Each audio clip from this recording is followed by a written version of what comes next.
yang memanfaatkan panas bumi terbesar ya, di mana PLTP pertama dibangun di tahun 1958 dan ini reservoir 2 fase. Nah, secara umum ada 2 kategori pemanfaatan energi panas bumi, yakni untuk pembangkit listrik dan juga sektor non-listrik.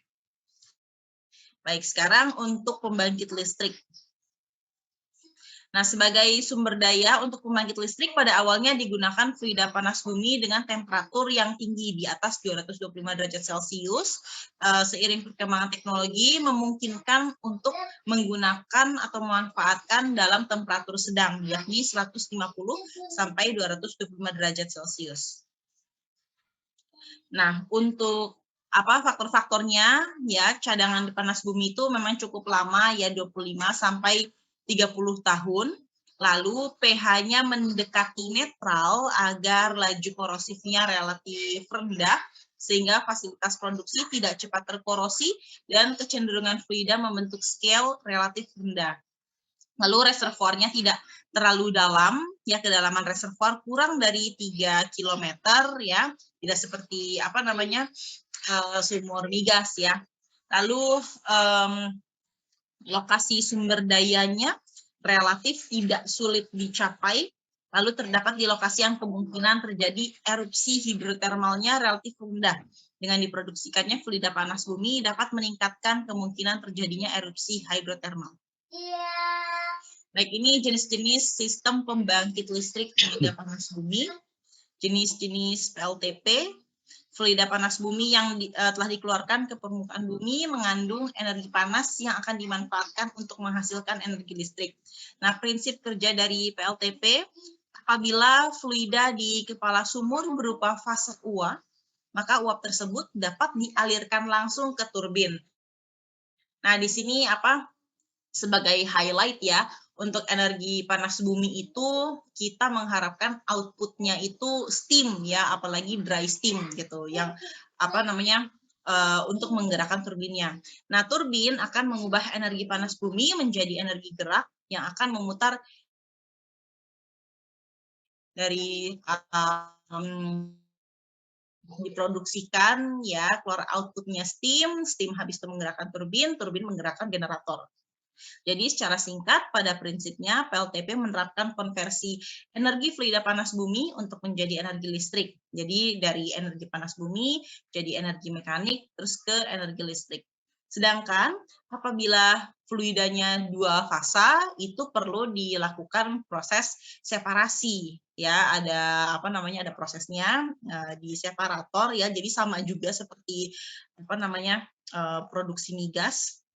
Nah, setelah fasa uap terpisah dari fasa cair, selanjutnya barulah fasa uap tersebut dialirkan ke dalam turbin. Ini sistem pembangkitan listrik dari fluida panas bumi, ada direct dry steam, separated steam, single flash steam, double flash steam, multi flash steam, lalu brine atau freon binary cycle, brine atau isobutane binary cycle, combined cycle, hybrid fosil. Jadi hybrid itu fosil gas-thermal conversion system. Fluida panas bumi dapat berupa fase cair, uap, atau campuran dari keduanya, tergantung dari tekanan dan temperatur. Nah, baik, ini adalah kita masuk ke siklus uap kering ya, direct dry steam cycle. Nah, pada sistem ini, fluida di kepala sumur berupa fase uap, jadi sehingga dapat langsung dialirkan ke turbin. Nah, sistem konversi untuk fluida uap kering ini paling sederhana dan murah. Sistem konversi ini dikembangkan menjadi 2 jenis, yaitu atmospheric exhaust turbine dan condensing turbine. Nah, ini untuk skemanya ya. Jadi, kenapa disebut energi terbarukan gitu ya, karena untuk prosesnya sendiri dia dalam cycle gitu ya, jadi setelah diproduksikan, let's say ini uap kering ya, uap kering ini langsung masuk ke turbin, lalu turbin menggerakkan generator dialirkan powerhouse gitu ya untuk pemanfaatan listriknya. Nah, uap sendiri pun juga pastinya akan ada residu-residu ya yang terkondensasi ya terkondensasi gitu ya. Jadi air yang terkondensasi tersebut itu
sorry saya tadi terlempar ya. Oke, saya share screen kembali.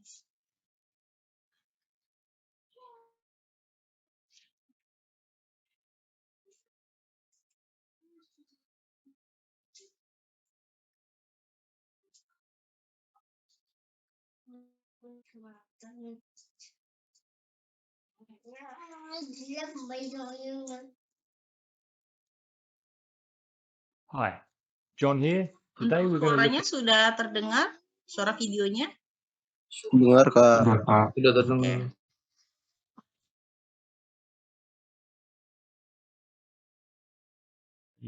Dry steam type geothermal power station, and I'm going to tell you how we generate electricity using only the heat radiated from the Earth's core. So let's go down. We can follow the red and yellow pipes down, deep into the Earth, and we can see we've got here on the lower part a red area. This red area represents heat. The core of the Earth is estimated to be around 5 to 7,000 degrees Celsius, and this heat is radiated outwards through the Earth. The blue area here represents water. Now the water will have soaked down for a long period of time.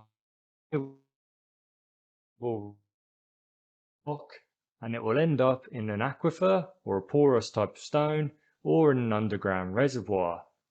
And the heat from the center of the Earth or from the core will heat this water up. And if we're really lucky, it's going to turn it to steam, what they call the dry steam will enter through these holes in the pipe and will go up. We can follow the steam as it rises to the surface.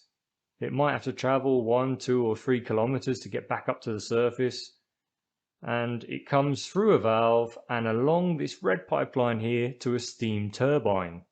We use the steam then to rotate or to drive the steam turbine, and as it rotates it's also going to rotate a generator. That's this item on the end here. As the generator rotates, we're going to generate electricity. Hi, John here. Today we're going to look at a dry. The water will have soaked down into the cone or in an underground reservoir, and the heat from the center of the Earth or from the core will heat this water up.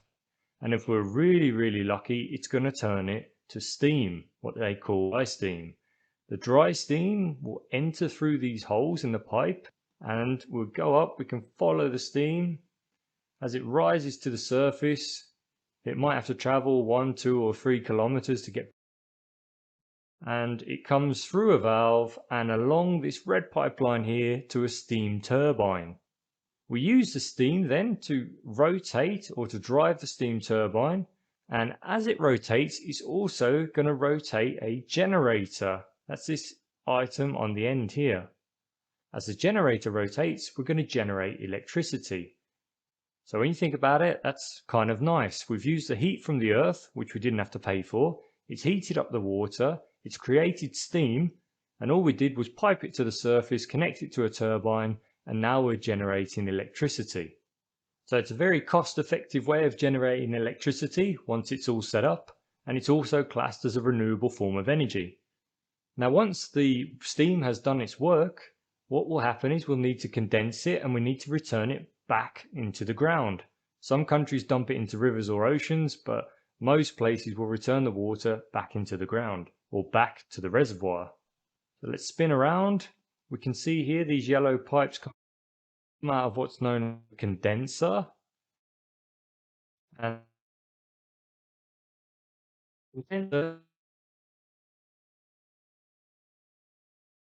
essentially turning the remaining steam into water. We're using a heat exchanger. That's this cooling tower here. And the cooling tower is essentially providing, it's going to come along here, and then it's going to go back into underground reservoir or back into our aquifer. And that's how this type of geothermal power station works. Just remember, this is known as a dry steam type geothermal power, rare. In some of the future videos, we're going to cover some of the more common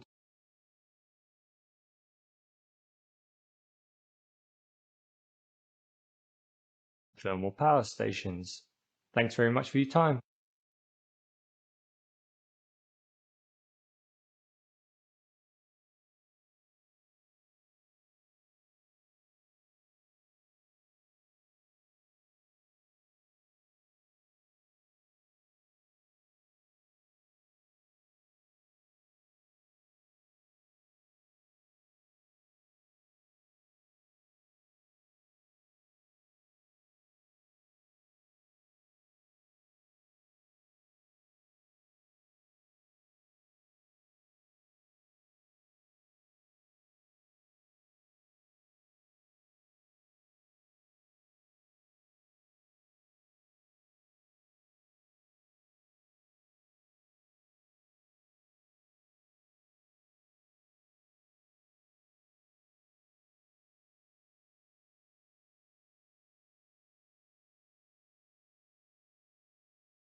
Oke, nah tadi sudah dilihat ya sistem dry steam ya pada lapak geothermal, dan untuk dry steam sendiri itu hanya ada pada Itali dan juga California ya. Jadi untuk selebihnya itu slightly fasa ya.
Oke, nah ini masih dalam sistem direct dry steam. ya, yakni atmospheric exhaust turbine. Nah, pada sistem konversi atmospheric exhaust turbine, uap langsung dialirkan ke turbin dan dibuang ke atmosfer. Namun ini udah tidak common ya. Nah, contoh untuk atmospheric exhaust itu PLTP 2 megawatt di Sibayak. Namun ini sudah tidak beroperasi. Oke, nah ini bentuk dari atmospheric exhaust turbine, di mana untuk steamnya ya langsung dialirkan ke turbin, dan turbin menggerakkan generator, lalu setelah digunakan langsung di exhaust ya ke udara bebas. Nah, ini condensing turbine. Nah, condensing turbine itu seperti yang ada di video ya. Jadi dalam sistem konversi condensing turbine, uap dialirkan ke turbin, yang di ujung turbin digunakan kondensor supaya terkondensasi.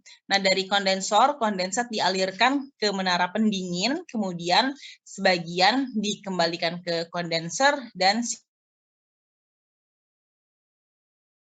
misalnya ke uap sekitar 2 kali dalam tekanan inlet yang sama, 2 kali lipat daripada sistem condensing turbine pada tekanan inlet turbin yang sama. Nah, contoh condensing turbine PLTP Kamojang dan PLTP Derajat. Sama. Yang ini. Oke, lalu, nah ini untuk condensing unit turbine. Ini seperti yang tadi ya, seperti yang tadi ada di video. Lalu ini mechanical draft cooling tower. Ini cooling tower ini tadi ya part dalam sistem yang dry steam tadi. Sebenarnya dalam semua sistem geothermal pasti ada untuk cooling tower gitu. Cuma nanti ada di slide selanjutnya ya. Ada yang mechanical, ada yang natural draft cooling tower. Nah, di sini ada video kembali ya, how do cooling tower works. Yang di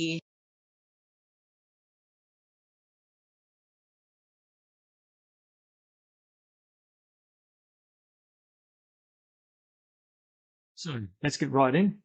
Let's imagine for a moment, cool the building down because there's people inside. Maybe the building's made of glass and it's very sunny, so it's also going to get warmer.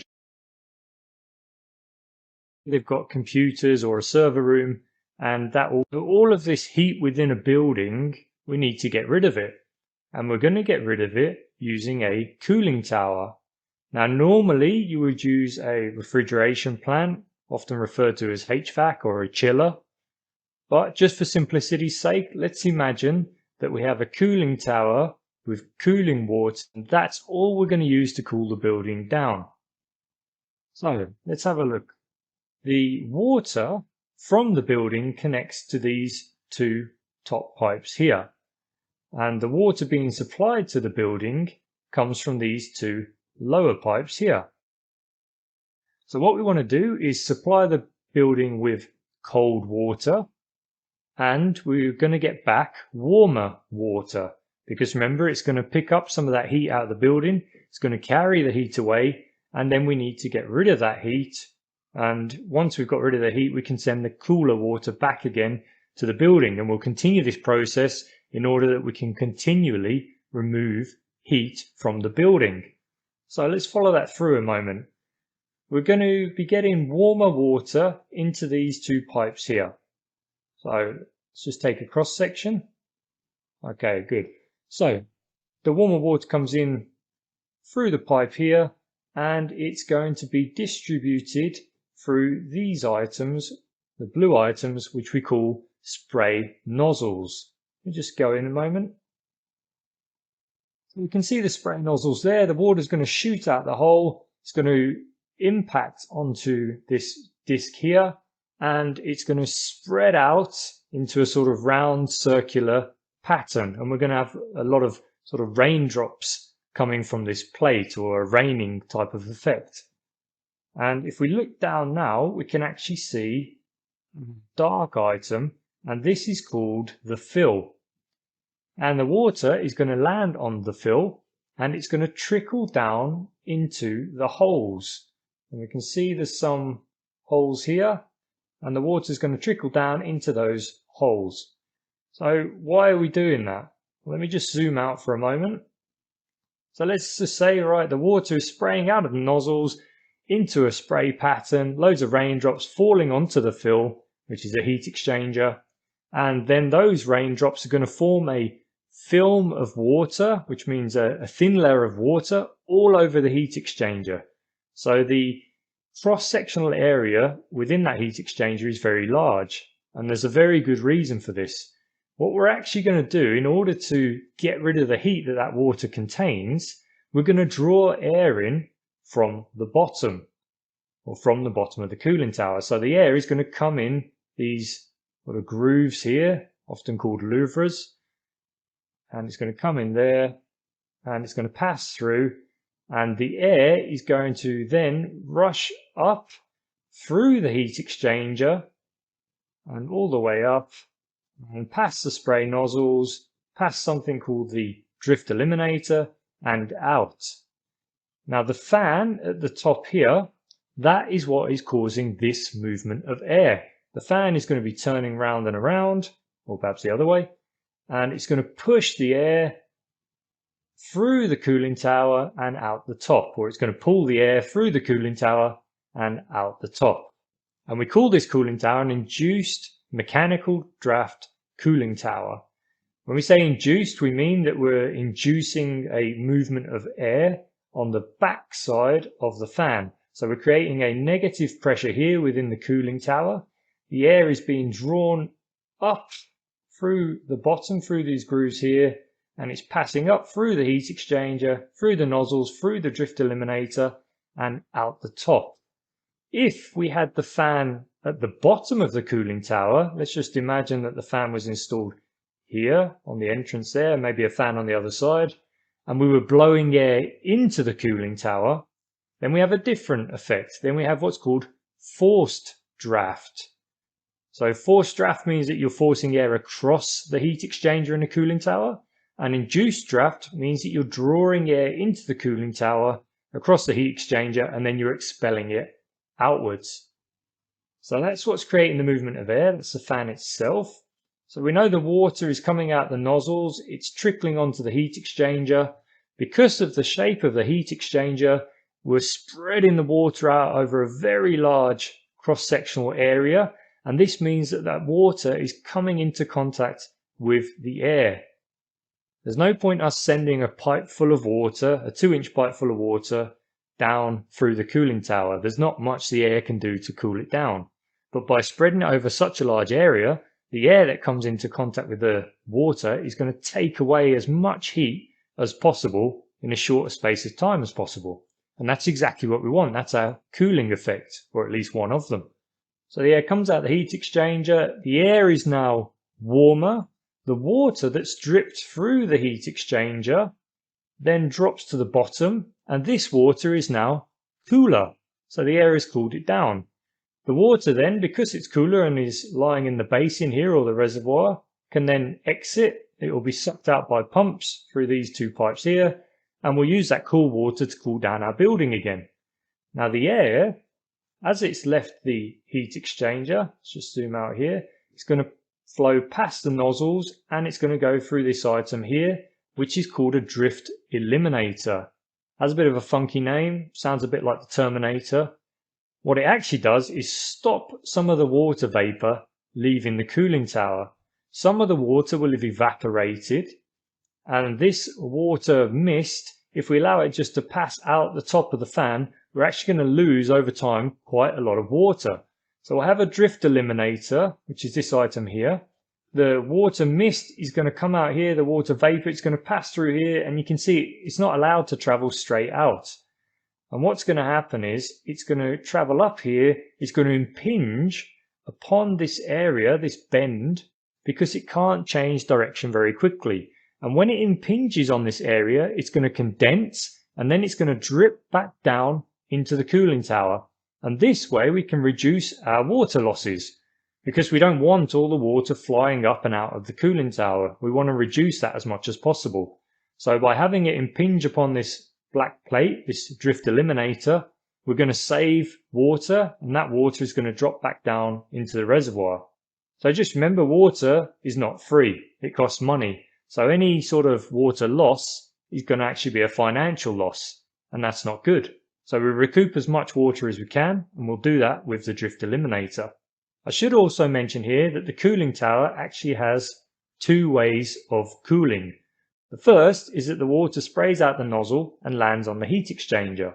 The air then comes into contact with the water and takes the heat away. So it's fairly obvious there how the heat transfer occurs. What's not so obvious is that some of that water will also evaporate, and that also creates an additional cooling effect.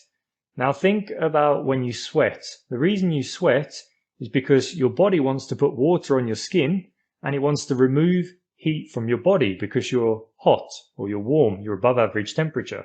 So the reason we sweat is the water accumulates on the top of our skin, and then the air blows across our skin and takes away the water, and this creates a cooling effect because the water is evaporating and we feel cooler. And it's exactly the same in a cooling tower. With that water evaporating, we're getting an additional cooling effect. It might not be large, but it's still there. So anyway, that's how a induced mechanical draft cooling tower works. We know that induced now means that the air is drawn in from the bottom and drawn across the heat exchanger before it goes across the fan. And the mechanical part is simply referring to the motor and the fan itself. In a natural draft cooling tower, there are no mechanical fans, and hence why they're called natural draft cooling towers. I hope you found that informative and interesting. If you've got any questions or feedback, please do let me know. Thanks very much for your time. Oke, baik. So, dari cooling tower ya, yaitu yang mechanical drafting tower. Terus tadi dijelaskan juga untuk jenisnya dari fan-nya ya, posisi fan-nya. Kalau yang di atas yaitu induce, terus kalau yang induksi ya, diinduksi gitu. Nah, terus kalau yang di bawah fan-nya itu force ya, force mechanical draft cooling tower. Oke. Untuk selanjutnya, Oke, nah tadi kan yang mechanical, nah sekarang ini natural draft cooling tower ya, dimana kalau untuk natural itu tadi disampaikan tidak ada fan-nya ya, tidak ada mechanic things-nya gitu, jadi untuk heat gitu. Ini kurang lebih untuk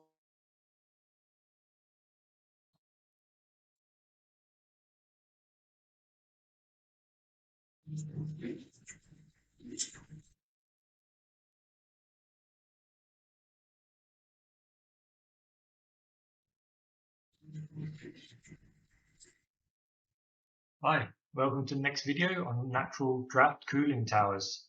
I've gone to the website. There's two different types of cooling tower. This one here is a counterflow hyperboloid tower or natural draft cooling tower.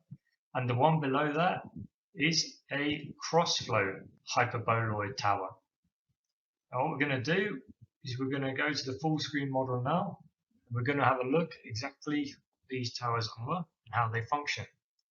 The model's loading now, it takes a while because it's quite a big model and there's a bit of scenery. And there we go. Now typically you'll see these towers next to power stations. That's because they're very efficient when they're under constant load, which means they need to supply constant.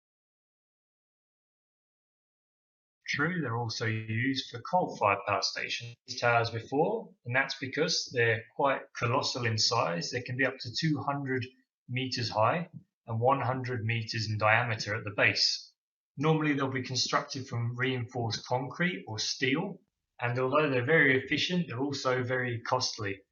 So you'll only see these where there's going to be a constant load or a constant cooling requirement for many, many years. So this tailored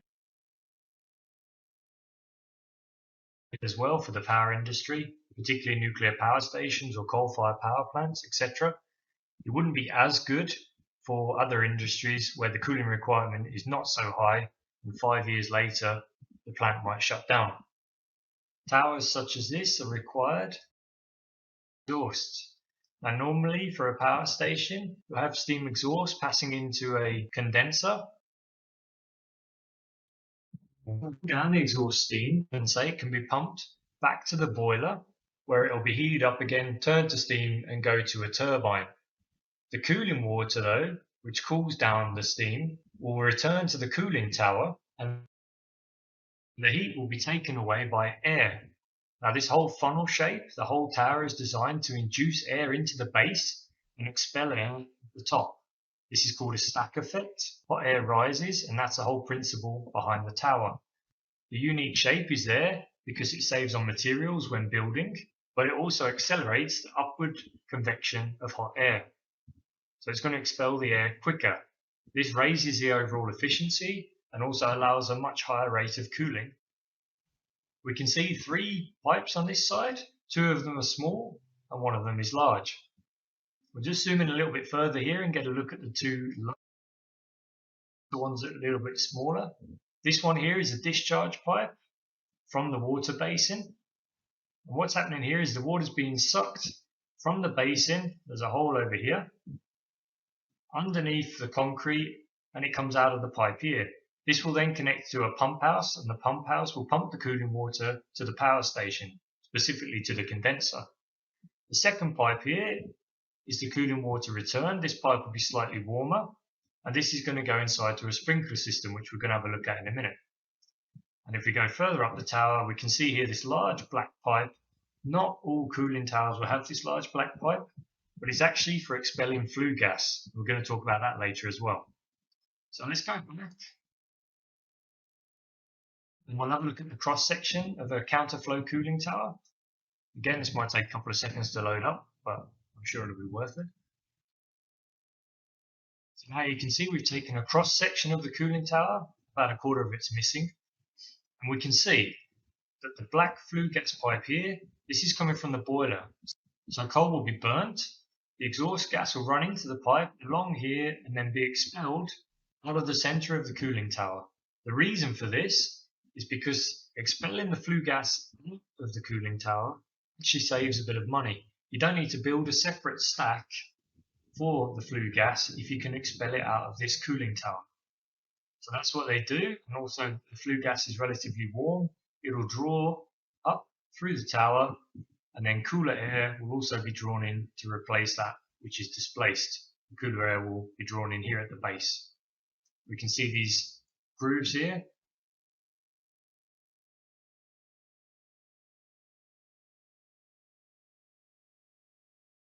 This empty space, that's where the cool air rushes in, and the hot air rises and expels through the top.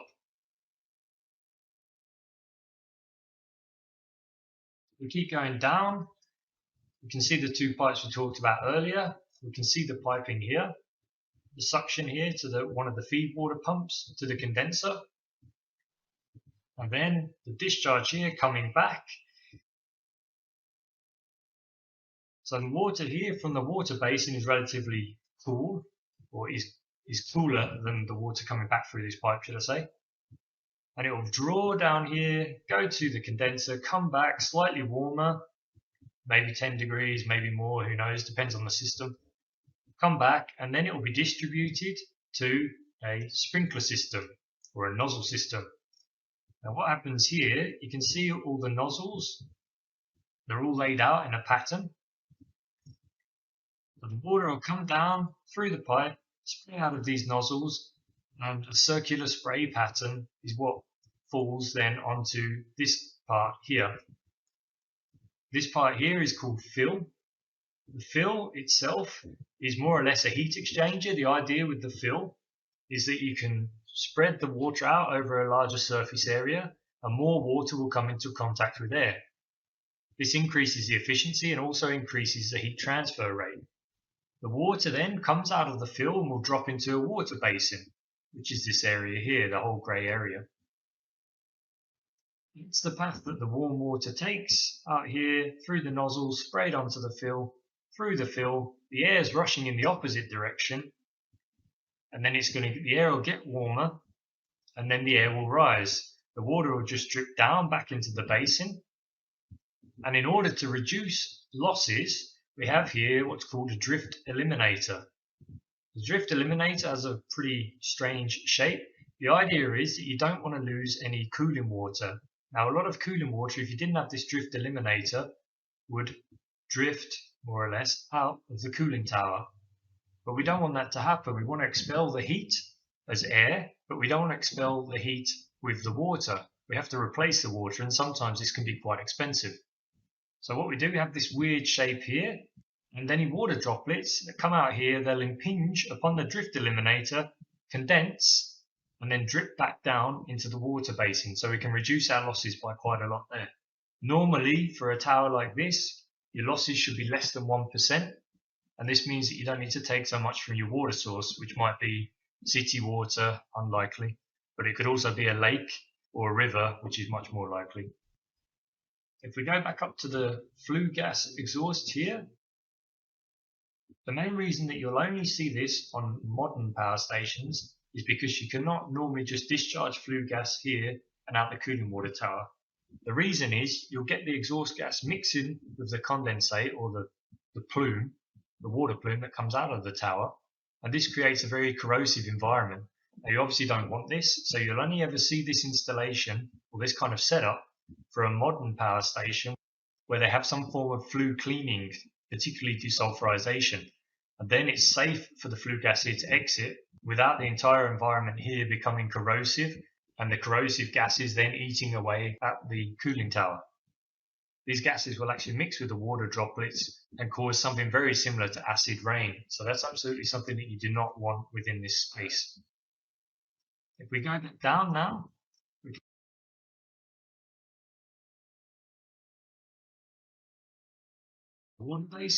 water basin is just a space really where you can store water here, because the pumps, which are quite large, are going to be drawing from the reservoir. The reservoir itself needs to be dosed with biocide, mainly to prevent bacteria growth and Legionnaire's disease. Legionnaire's disease has been found on a couple of cooling towers in the past. And what happens is you have Legionnaire's bacteria here within the water basin, and it will be drawn out through the water plume and expelled out of the cooling tower. So we'll go back up here, and the Legionnaire's disease or the bacteria itself will be expelled here, and then this goes into the atmosphere. Unfortunately, this is not very good if you live nearby. I believe the last time this happened was in France, and about 21 people died. So that's essentially how the whole cooling tower works. The stack effect, drawing cool air in here, the air gets heated up by the water as it's sprayed down onto the heat exchanger here, or the fill.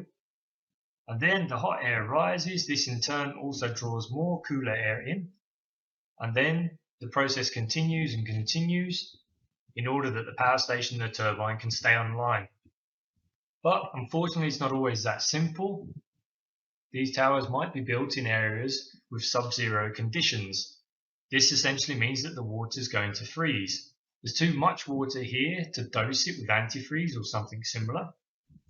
So what many plants try and do is regulate the water temperature so that it's approximately 4 or 5 degrees as it exits towards the pumps. This means the entire basin should ideally be above 4 or 5 degrees, and therefore you can prevent freezing. There are other things that can be done in winter. One of them is to drain the tower down. This obviously prevents any freezing because there's no water in the tower anymore. Another method is to heat the water basin, although this is a slight loss of energy. But generally all these problems with winterization, they've been overcome, usually just using a bit of ingenuity. Just going to go back out now, we're going to have a look at a different type of tower. It looks very similar, but it's slightly different. This one is called a cross-flow hyperboloid tower. The principle is more or less the same, but it looks slightly different at the base. The same components are going to be used as before: the spray system, fill and drift eliminators, as well as the tower shape itself, which is more or less the same. You can see now the model's just loaded up. If we have a look at the suction and discharge, the suction is here again from the reservoir. Let's go to the pump house and the power station. The discharge is through here. This is slightly warmer. It's going to be discharged through the nozzles onto the fill, which is a heat exchanger for more or less. Apologies, I've gone a little bit too far there. So it sprays onto the fill, will drip down, the air will, any water droplets that are going out with the air will condense here on the drift eliminator and then drip down into the reservoir. And because the air is slightly hotter than the air above or at the top of the tower, it's going to rise up through the tower, and as it rises up, it's going to draw even more cooler air in through the grills, through the fill, and then through the drift eliminator. And the process continues and continues. So anyway, I hope that gives you a good overview of how cooling towers work. There's a bit more information on the website, so if you want to check it out, feel free.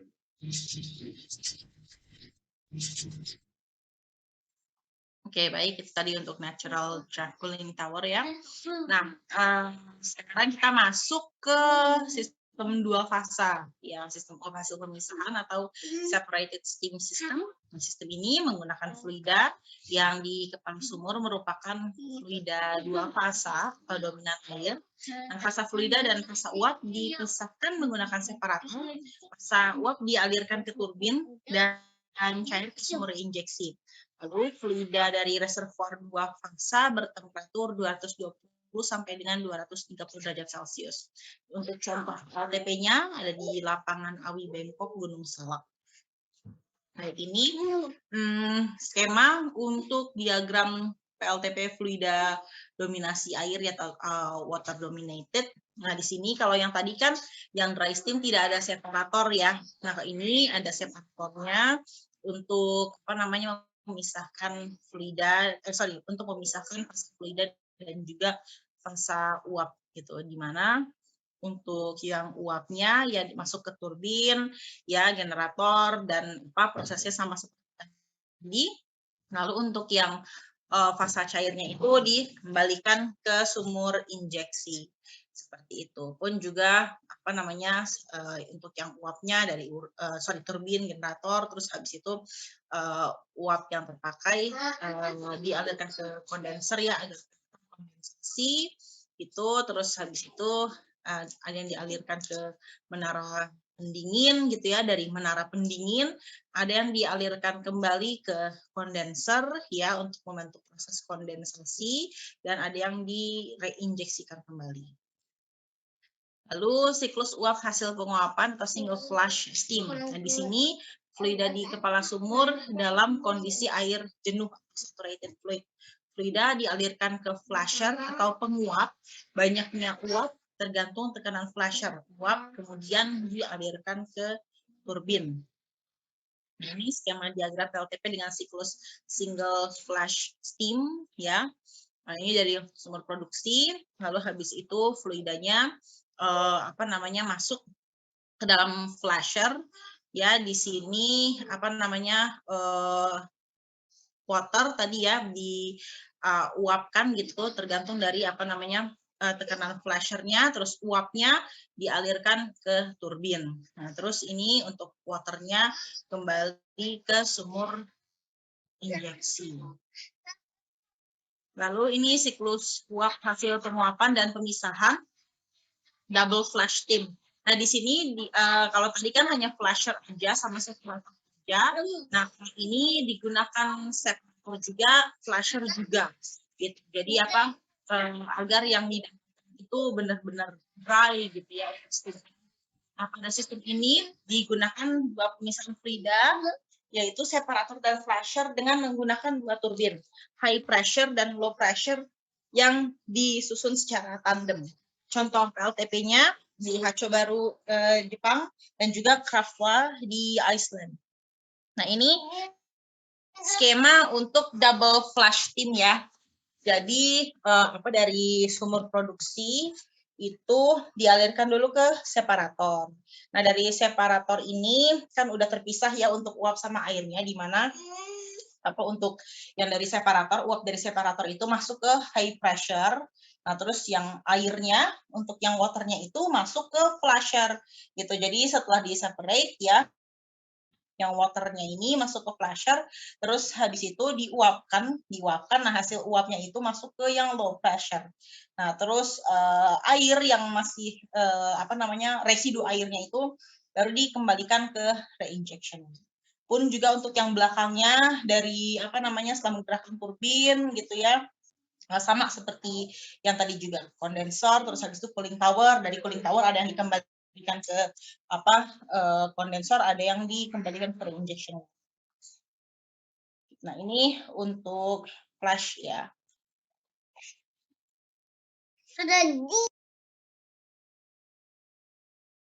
Hi.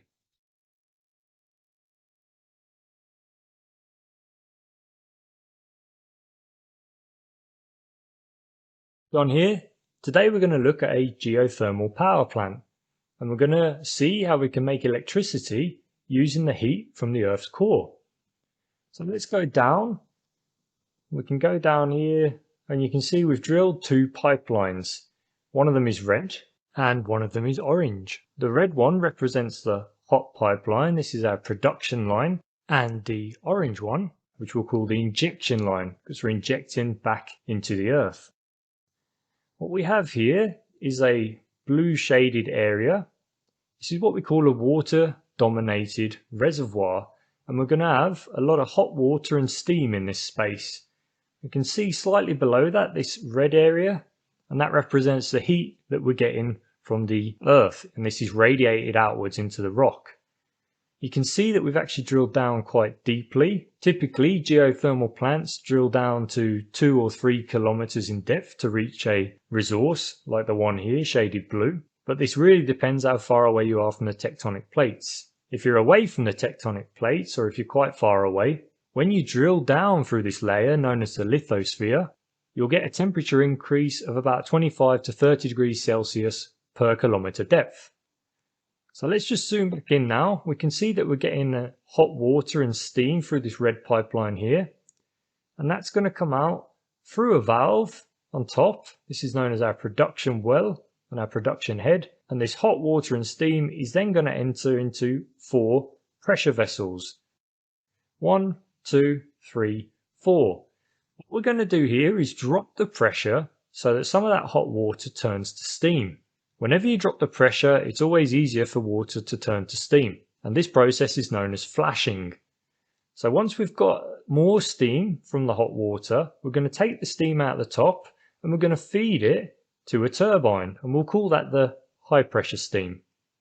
So that's the high pressure steam line going off to a turbine, and in the bottom here, I'll just zoom in a little bit more, we can see the hot fluid coming out. So this is geofluid, the hot water, and it's going into another flash evaporator or another steam separator. So again, we're going to produce steam which comes out the top, and the geofluid or the hot water comes out. It's slightly cooler now, and we're going to flash off more steam. So another pressure reduction here, produce more steam, and that is then going to return to a holding tank or a storage tank. You see it going into the top here. So what we've got on these 2 lines, where it's been flashed off twice more, or 2 more times, the steam comes out the top here and goes onto this manifold, and the steam comes out of the top there and goes onto this manifold here. We can see them joining up onto a common manifold. That is then going to go to the steam turbine, and we're going to call that our medium pressure steam line or low pressure steam line. So we're feeding steam into a steam turbine through these 2 inlets. Zoom in here. High pressure on the right and medium or low pressure on the left. And then we're going to drive a steam turbine. So the steam turbine is then going to spin or rotate, and it's going to rotate a generator, which is this item on the end here. The generator rotates and we produce electricity. So when you think about it, that's kind of cool. We've just used the Earth's heat to produce steam, which we're then going to produce electricity. So unlike a coal-fired power station, we don't need to create a fire or create a heat source or anything like that. We'll just use the heat from the Earth. So now we're making electricity, and some of that steam now, in fact all of it, needs to be condensed so that it can be injected back into the Earth again. And what we'll use is a cooling cell. You see here, there's a cooling cell. It's got these 2 pipes going into the top. So what will happen is the water from the cooling cell will come out. It will go down here, and into a condenser. It's going to condense that steam, which we're no longer going to use for the turbines. We don't need it anymore. It's going to come back out, and then it's going to get rid of some of that heat energy by being passed through the cooling cell. So we'll get rid of the heat energy to the air, and then after we've got rid of the heat energy and the temperature of the cooling water has been cooled down again, we'll send it back to the condenser again. So all we're doing really is removing heat from the steam in order that it condenses again. Now obviously we've got a lot of heat that we need to get rid of, so we're going to have a lot of these cooling cells, maybe even a quite large natural draft cooling tower. The geofluid then comes out of the turbine onto a common manifold, along here, and then into the storage tank. So we're going to store the geofluid in this tank, and then we're going to slowly re-inject it down through here and re-inject it back into our underground reservoir. Now that whole setup is known as a double flash geothermal power plant, and that's how we generate electricity using only the heat radiated from the Earth's core. If you would like to know more about this process, go to a search engine, type in double flash geothermal energy process, and you should be able to learn a little bit more about it. Thanks very much for your time. Ya, baik. Itu tadi untuk yang double.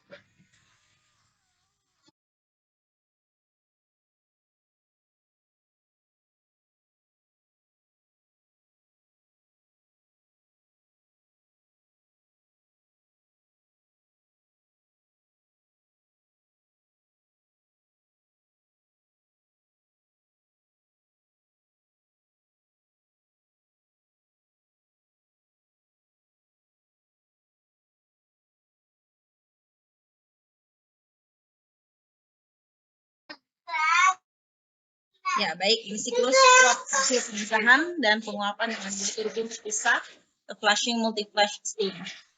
Sistem ini prinsipnya mirip dengan sistem single flash steam, tapi menggunakan turbin yang terpisah. Nah, ini apa namanya?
Nah, ini untuk skema diagram PLTP siklus double flash steam. Kalau yang tadi kan untuk high pressure dan low pressure-nya disatukan ya jadi satu. Nah, kalau ini bedanya hanya apa namanya low pressure dan juga high pressure-nya ini terpisah. Namun untuk skemanya juga masih tetap sama. Untuk uap yang dari separator dia masuk dulu ke high pressure, terus dimana untuk yang apa dari flasher itu masuk ke low pressure.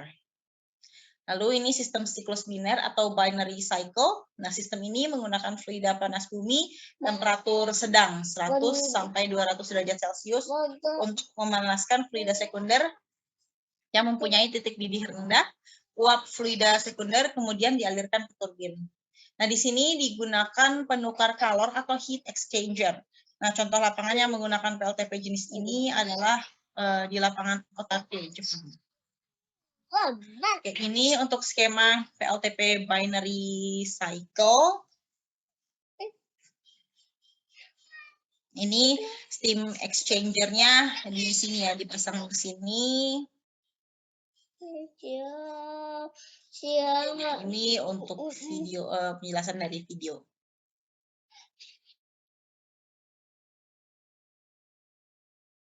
Let's have a look today at a binary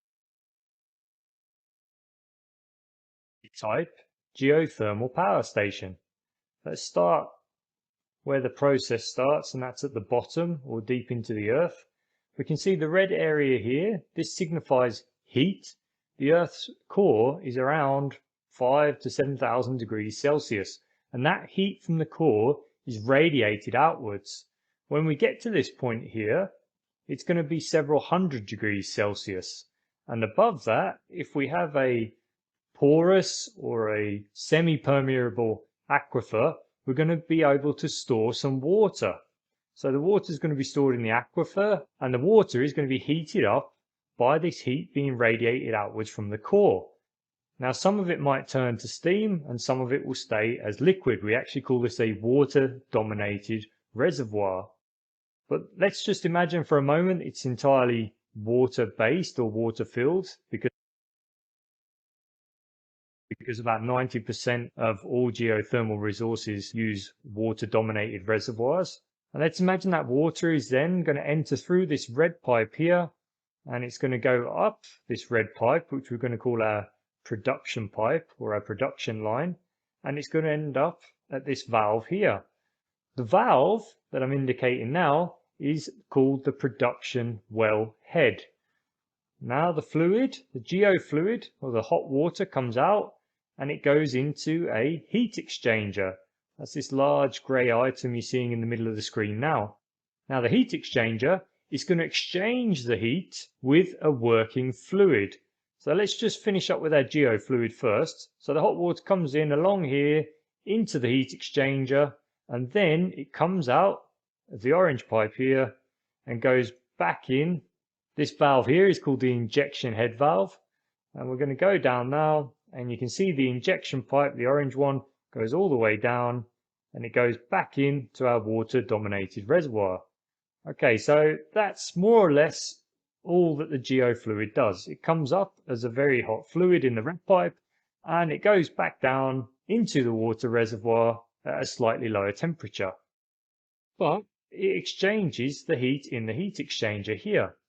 And the working fluid that's in this yellow pipe here and here is normally going to be something with a low boiling point. Now the reason for that is because as the fluid, the working fluid, comes in here, it's coming along this pipe, it goes into the heat exchanger, it's then going to be heated up by our geofluid, that's our hot water, and then it's going to turn to vapor. Now, if it has a low boiling point, it's going to turn to vapor at a lower temperature. This is very useful because the geofluid used for binary type geothermal power stations has a much lower temperature than the geofluid used for other types of geothermal power stations. Normally, for a plant like this, you'll have something like propane, isobutane, or maybe an ammonia water mixture. And these have low boiling points. You might even have some form of refrigerant, but perhaps not. But all of these have low boiling points, and they're going to turn to vapor when they're heated up by the geofluid. And then you're going to get this vapor coming out of the yellow pipe here, along there, and into a turbine. Now this turbine is very large for the application that we're using it for here, but it's more for demonstration purposes. And the vapor as it goes in is going to drive the turbine and cause the turbine to rotate. As the turbine rotates, it's going to drive a generator, that's this item here. And as the rotor inside the generator turns, we're going to generate electricity. So we've now used the vapor for what we want to use it for, and we've generated some electricity. If we go around the opposite side, we now need to condense the vapor and get it back out again so we can pump it. So it comes out through a condenser, that's these two yellow pipes here, and it's going to go back to the heat exchanger. So it's being cooled down underneath the turbine, it's being turned back into a liquid, and then it's going back into our heat exchanger. So that's essentially the entire process for this working fluid. So we'll heat it up, comes out as a vapor, goes to the turbine, is cooled down after it's done its work, and then is pumped back to the heat exchanger, and the process continues all over again. Now you might ask yourself, what's cooling down the working fluid then? What's enabling it to condense? Well, we'll use a cooling tower like this one here to cool down the vapor. And what's going to happen is we're going to have a cooling water circuit. And imagine for a moment you've got water in the bottom of the cooling tower. That's in this area here. And we can draw it out from the bottom of the cooling tower, and we'll take it along this blue pipe and all the way to a condenser. We'll cool down the working fluid vapor. It'll come back out here. Let's have a look. Along this pipe, along here, and into the top. And it goes into the top of our cooling tower. And then we'll cool the cooling water down with the air, and then we'll send it back to the turbine again. So essentially what's happening here is we're having a series of heat exchanging operations. We need to get the geofluid out of the ground, and it's going to be hot. We're going to use some of that heat to heat up the working fluid and turn it into a vapor. Then we're going to send the geofluid back into the ground. The working fluid is going to do the work. It's going to drive the turbine, but then we need to cool that back down to get it pumped back to the heat exchanger again. And in order to cool it back down again, we're going to use the cooling tower. And that essentially is the way that a binary type geothermal power station works. It's interesting to note that this was actually the first ever type of geothermal power station used. And the first ever power station, or geothermal power station, was actually built in Italy about 100 years ago. But the reason that this type of power station was used back then is because the fluid you get out the ground is often corrosive, or it can be quite corrosive, and it can also scale. In other words, you'll end up with a thin film of sort of hard material that builds up on your turbine. And this all creates massive problems. So in order to get around these problems, you just have a heat exchanger. You exchange the heat within the heat exchanger, and then you use a nice clean fluid to be the working fluid, and that's the one that drives the turbine and won't damage the turbine because it's not corrosive and it won't scale or anything like that. The other big advantage with a binary type geothermal power station is that you can try to keep the liquid always as a liquid. And what I mean here is when it comes out of the ground, it's going to be a liquid if you put it under pressure. And this is quite useful because if it's not a liquid, if it's vaporizing off or if it's flashing off to a vapor, then you're going to have a problem with scaling. So by keeping the hot geofluid here under pressure, you can keep it as a liquid and you prevent scaling, or at least minimize it as much as possible. The other massive advantage with a binary type geothermal power station is that you only need a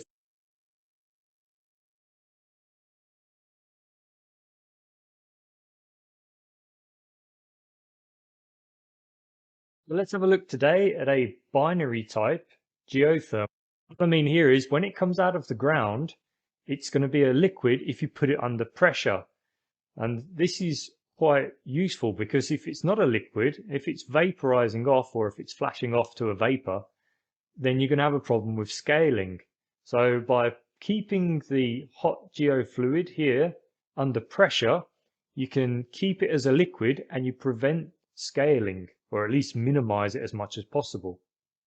The other massive advantage with a binary type geothermal power station is that you only need a fluid to come out of the ground at 80 degrees or 70 degrees, whatever, and not 100 degrees. Now, if you're using water and turning it to steam, you need a minimum of 100 degrees. So the geofluid has to come out of the ground at 100 degrees minimum, ideally a lot more. Whereas a binary type power plant, because we're using a different working fluid like propane or isobutane, we can have geofluid coming out of the ground at about 80 degrees or 70 degrees, and it's still going to turn our working fluid to a vapor. So we're still going to be able to use that to drive a turbine. That's not true if our working fluid is water. And there is a lot more geofluid in the ground at 80 degrees Celsius than there is at 150 degrees Celsius. And that means we've got a lot more opportunity to install binary type geothermal power stations than we have with the other two types of geothermal power station, or the main two types. Anyway, that's how a binary type geothermal power station works. And in the next video, we're going to explain the differences between all three types of geothermal power stations, or the main types that are employed today, and exactly how all of them work. Thanks very much for your time. Let's have a look today. Binary cycle ya. Nah, sekarang masuk ke combined cycle. Nah, sistem ini digunakan untuk meningkatkan efisiensi. Hasil pemisahan fluida dua fasa dialirkan ke turbin PLTP pertama, lalu air panas dialirkan ke PLTP binary cycle atau siklus biner PLTP kedua. Nah, ini untuk yang combined cycle ya.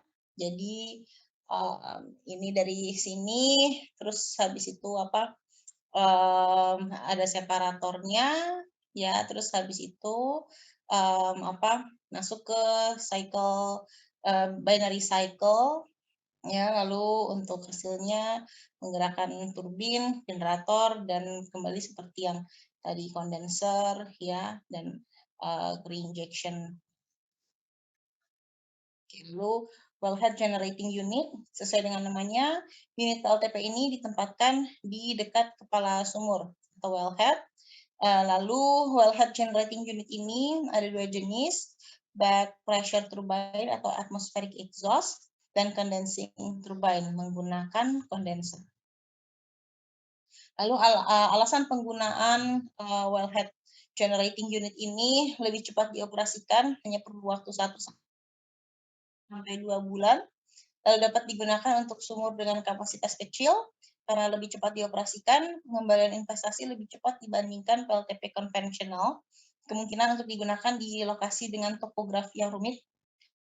Bila tekanan reservoir turun lebih cepat, tetap dapat dioperasikan pada tekanan lebih rendah dengan konsekuensi efisiensi lebih rendah. Dapat dipindahkan antar lokasi dalam waktu 1 sampai 2 bulan. Baik, yang tadi untuk pemanfaatan fluida geothermal bagi pembangkit listrik, dan sekarang untuk yang sektor non-listrik ya. Untuk pemanfaatan energi panas bumi yang non-listrik, pada awalnya adalah cara yang paling sederhana yang digunakan penduduk sekitar manifest panas bumi, yaitu untuk masak, mandi. Dengan perkembangan pengetahuan dan teknologi, kemudian berkembang untuk pemanfaatan yang lebih luas. Dan ini untuk geothermal energy uses ya. Ini untuk dari sektor listrik ya. Terus kalau misalnya untuk yang non listrik, di sini ada fruit and vegetable drying, mushroom culture, lalu soft drink carbonation, cement and aggregate drying, onion garlic drying ya. Ini untuk sektor pertanian gitu, dan juga pangan ya, agriculture ya.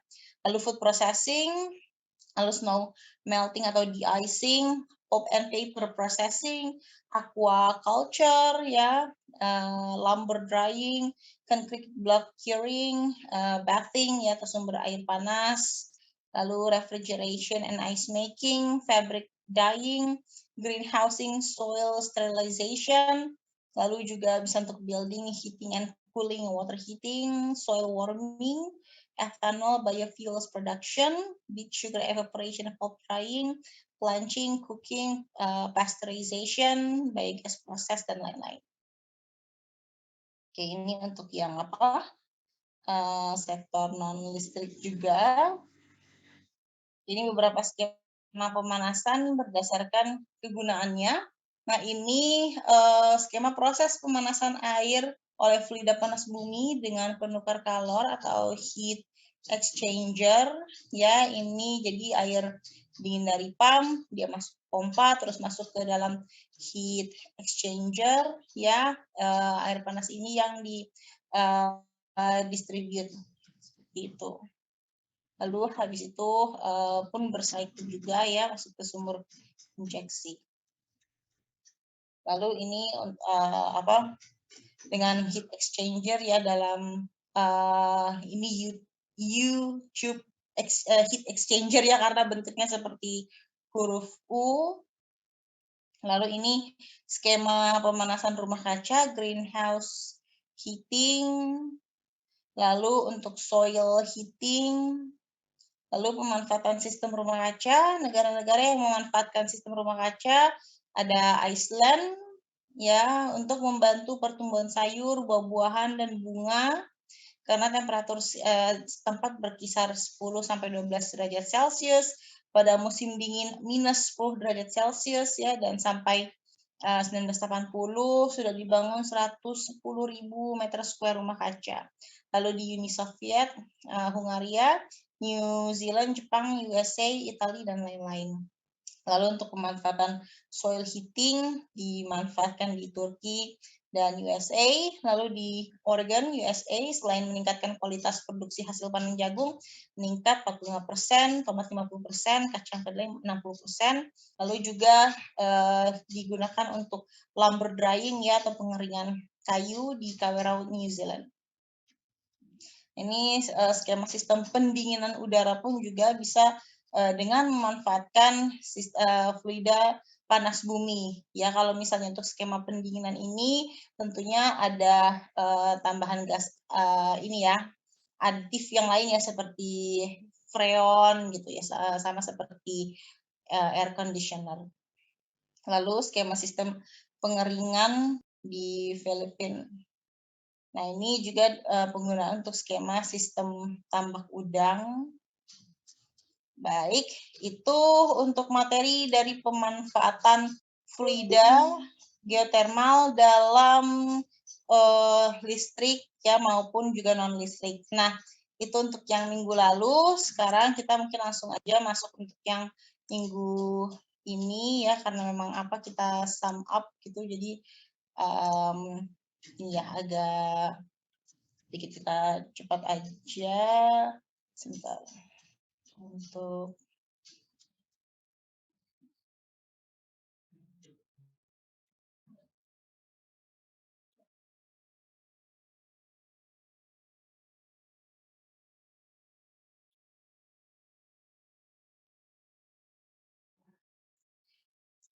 saya akan share screen kembali.